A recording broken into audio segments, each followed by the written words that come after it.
In this week's videos, we kind of have a two-pronged focus. The first half of the videos focuses on looking at the role of Christianity in our contemporary Western world. We'll do that by looking at a variety of statistics, recent statistics, about the percentages of Christians, where Christians are located, that in comparison to other religions. The point of these lectures is not so much that you get to know the exact statistics as much as I want you to focus on things like where is Christianity growing the most, thinking about the rise of people who are identifying as unaffiliated, as well as comparisons between Christianity and other religions. And so that's the large focus of those videos on the status of Christianity.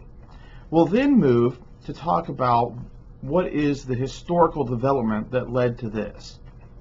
By doing that, we'll take a look at a variety of intellectual and philosophical movements that developed over the past couple centuries, and think about how Christianity, which was once so influential and had such significant political and cultural power, is having a slightly different type of experience in our contemporary society. While there's still a lot of Christians in the world, Christianity has a quite different focus, or has a quite different role to play in contemporary Western society. So we'll talk a little bit about why that is the case.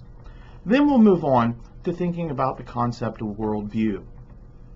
With this, we'll be thinking about what a worldview is and how worldview impacts a lot of how we see the world around us and the ways we act in our daily lives. Worldview might not explain everything, but worldview is a very important concept in thinking about how we look at life, as well as we think about in this course being more intentional of applying a Christian worldview to our lives and to our jobs and other aspects of who we are in contemporary society.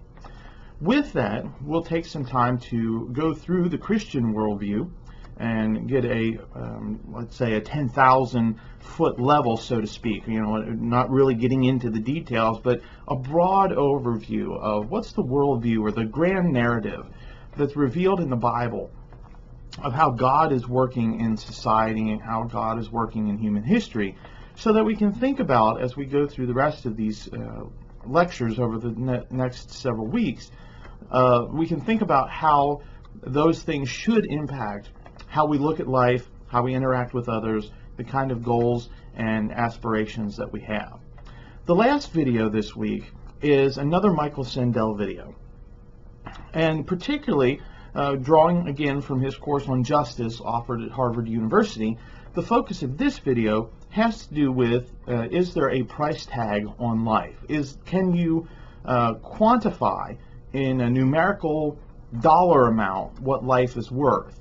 I especially want you to focus on some of the things that Sandel says about how people make that determination, whether such a determination is valid, and so not necessarily, again, some of the comments of the students as they interact with some of Professor Sandel's questions, but the larger, broader points that he's making about how such decisions are made.